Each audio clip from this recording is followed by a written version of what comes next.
ஓம் சக்தி ஜோதிடம் பண்டித் எஸ்.கே. ராஜு. குழந்தை, பணம், காதல், வியாபார பிரச்சனை மற்றும் பில்லி சூனிய பிரச்சனைகளுக்கு நிரந்தர தீர்வு. மிக்ஸ் அண்ட் மச் உங்களை வரவேற்றுக் கொள்கிறது. இன்றைய மிக்ஸ் அண்ட் மச்சில் மத்திய கிழக்கு நிலவரங்கள் மற்றும் இலங்கையின் கருப்பு யூலாய் வரலாற்று நினைவு தடம் ஆகியன காத்திருக்கின்றன. முதலில் மத்திய கிழக்கு பக்கம் பார்வையை திருப்பலாம்.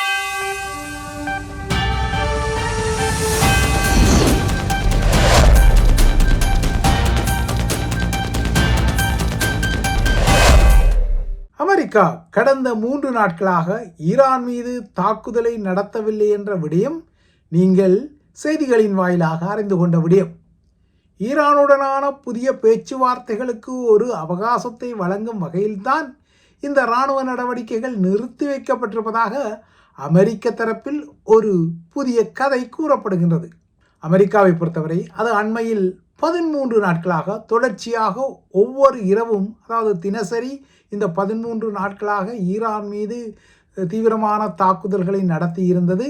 இந்த தாக்குதல்களில் இறுதி கட்டம் ஈரானின் உட்கட்டமைப்புகளை இலக்கு வைத்திருந்தது. அதன் அடிப்படையில் ஈரானின் பந்தர் அப்பாஸை சுற்றி 6 பாலங்களும் ஒரு சுரங்க பாதையும் தகர்க்கப்பட்டன. பந்தர் அப்பாஸை ஏனைய ஈரானிய படைத்தளங்களிலிருந்து துண்டாடும் வகையில் இந்த தாக்குதல் நடைபெற்றதுதான். ஓரளவுக்கு இந்த துண்டாடலும் இருந்ததுதான். ஆனால் அமெரிக்கா நினைத்தது போல இந்த துண்டாடல் நிரந்தரமாக மாறிக்கொள்ளவில்லை. மாறாக ஈரான் இந்த துண்டாடலை மீண்டும் இணைத்து கொள்ளும் வகையில் நகர்வுகளை செய்தது. அந்த வகையில் ஈரானின் பிரதான நிலப்பரப்பிற்கும் கார்க் மற்றும் கெஷ் தீவுகளுக்கும் இடையிலான தொடர்புகளை அமெரிக்காவால் இந்த தாக்குதல்களால் முற்றாக துண்டிக்க முடியவில்லை என்பது வெளிப்படையாகவே தெரிந்தது. இதற்கு மாறாக ஈரானிய அடி அமெரிக்காவுக்கு கடுமையான இழப்புகளை கடந்த 2 வாரங்களாக கொடுத்தது. அமெரிக்கா பென்டகன் ஊடாக சில ஒழிப்பு மறைப்புகளை செய்தாலும் ஜோர்தான் உட்பட்ட நாடுகளில் உள்ள அமெரிக்க தளங்கள் மீது ஈரான் சில குறிவைப்பு அடிப்புகளை நடத்தியதால் இந்த இழப்புகள் ஏற்பட்டன. கடந்த 2 வாரங்களில் பல அமெரிக்க இராணுவ தளங்கள் ஈரானிய அடியால் பாதிக்கப்பட்டன. இந்த பாதிப்புகளால் தான் அமெரிக்காவால் இந்த தாக்குதல்களை தொடர்ந்தும் செய்ய முடியாது. அதாவது ஈரானிய ஏவுகணைகள் ஏவப்பட்டால் அதனை தடுக்கும் அந்த பாதுகாப்பு அமைப்புகள் எல்லாம் சேதப்படுத்தப்பட்டால் தமது அடிக்கு ஈரானும் பதிலடியை நடத்தினால் சேதப்படுத்தப்பட்ட வான் பாதுகாப்பு முறையால் ஈரானிய ஏவுகணைகளை தடுத்து கொள்ள முடியாது என்பதால் ஈரான் மீதான தாக்குதல்களை அமெரிக்கா போஸ்ட் பண்ணி வைத்ததாக, அதாவது ஒத்தி வைத்ததாகவும், இதனால் கடந்த 3 இரவுகளாக தாக்குதல் இடம்பெறவில்லை எனவும் கருதப்படுகின்றது.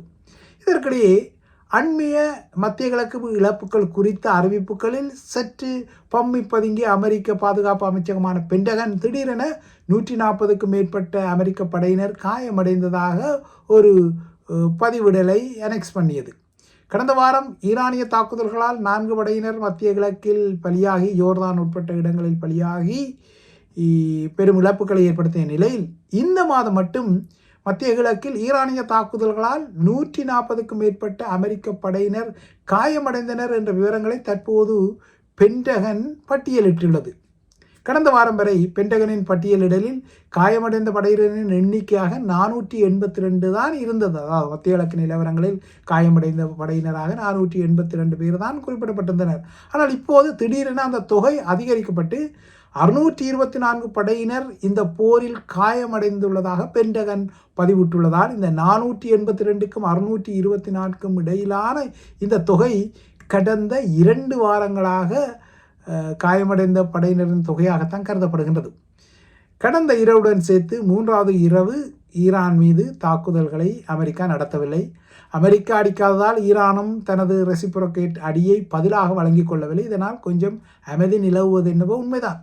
ஆனால் ஈரானுடனான புதிய பேச்சுவார்த்தைகளுக்கு அவகாசம் அளிக்கப்படுவதற்காகத்தான் இராணுவ நடவடிக்கைகளை நிறுத்தி வைத்தோம் என அமெரிக்க தரப்பில் சொல்லப்படுவது முற்றிலும் உண்மை அல்ல என்ற விடயத்தையும் நீங்கள் உணர்ந்து கொள்ள முடியும். இந்த தாக்குதல் ஓய்வுக்கு பல முக்கிய காரணங்கள் சொல்லப்படுகின்றன. ஒன்று, தொடர்ந்து ஈரான் மீது குண்டுகளை அள்ளி கொட்டுவதால் அதற்குரிய பலன்கள் கிட்டவில்லை. மாறாக அமெரிக்க இராணுவ களஞ்சியத்தில் வெடிமருந்துகள் மற்றும் ஏவுகணை எதிர்ப்பு தடுப்பு பொறிமுறை கருவிகள், அதாவது ஆயுதங்கள் தான் வெற்றி பெறுவதான ஒரு விடயம்.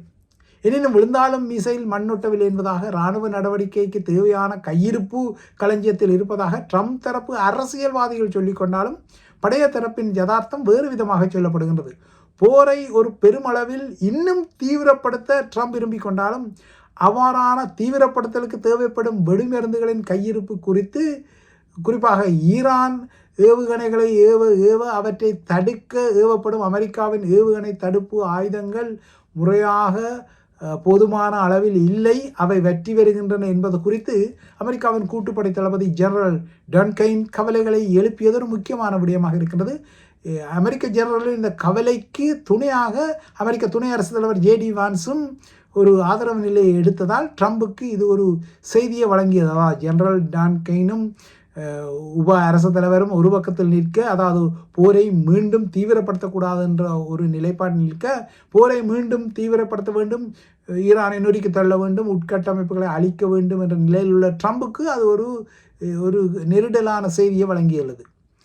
ஜெனரல் டான்கைன் மற்றும் ஜேடி வான்ஸின் கரிசனைகளை மீறி போரை நீடித்தால் தான் உள்ளூரில் அரசியல் நெருக்கடியில் சிக்கிக்கொள்ள நேரிடும் என்பதால் ட்ரம்ப் சற்று பின்வாங்கியதால் இந்த 3 நாள் தாக்குதல் ஓய்வு இன்று வரை தொடர்ந்ததாக தெரிகின்றது. இதற்கிடையே ஏற்கனவே ஹோர்முஸ் நீரிணை மூடப்பட்டுள்ள நிலையில் சவுதியின் கப்பல் போக்குவரத்துக்கு ஈரான் ஆதரவு, அதாவது ப்ராக்சிகளான ஹவுத்திகள் செங்கடலில் உள்ள பம்பல் மெண்டப்புக்கு தடையை வைத்ததால் இந்த போர் மேலும் பரவி வருவது அமெரிக்காவுக்கு சங்கடமாக இருக்கின்றது. என்றால் ஏற்கனவே ஹோர்முஸே பாடாவதியாக இருக்கின்றது, இதற்குள் செங்கடலையும் ஹவுத்திகள் முற்றுகையிட்டிருப்பதால் நிலைமை தீவிரப்படும். ஆகையால் கொஞ்சம் போரை தணிப்போம் என்ற ஒரு முடிவை எடுத்திருக்கக்கூடும்.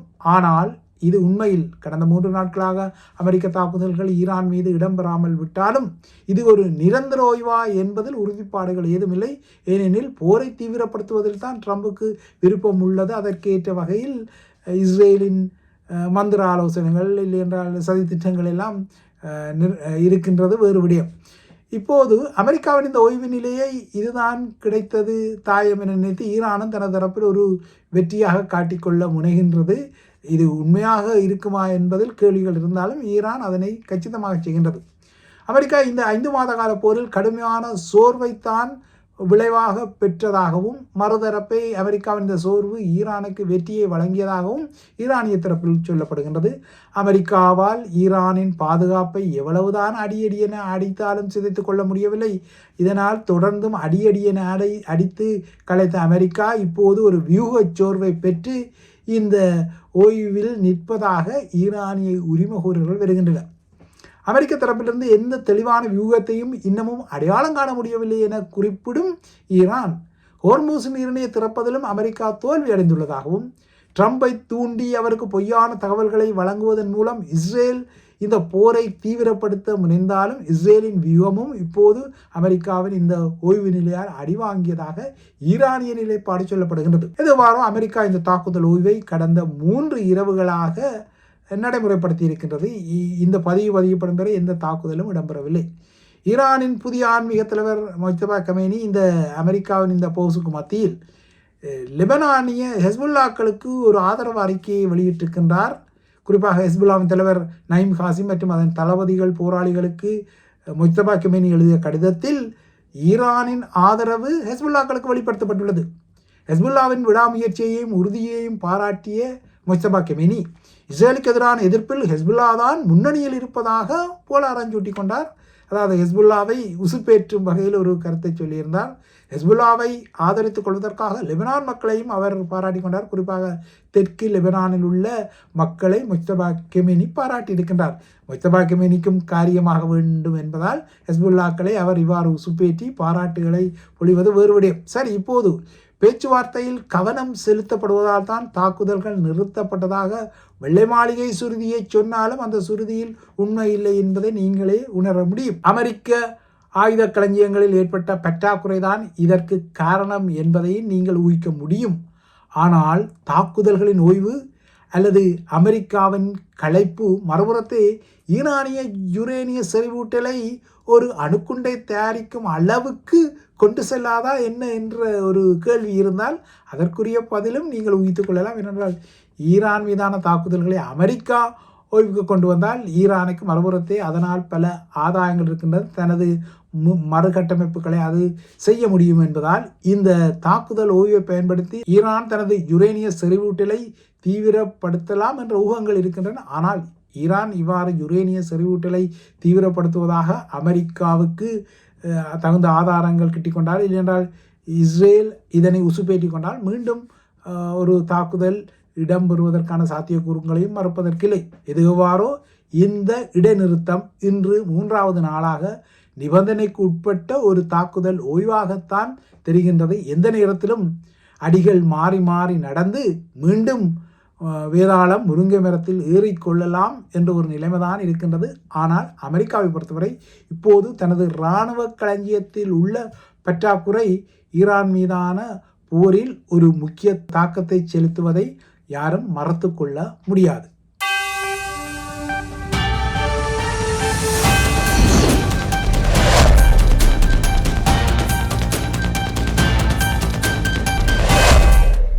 ஓம் சக்தி ஜோதிடம் பண்டித் எஸ்.கே. ராஜு. குழந்தை, பணம், காதல், வியாபார பிரச்சனை மற்றும் பில்லி சூனிய பிரச்சனைகளுக்கு நிரந்தர தீர்வு.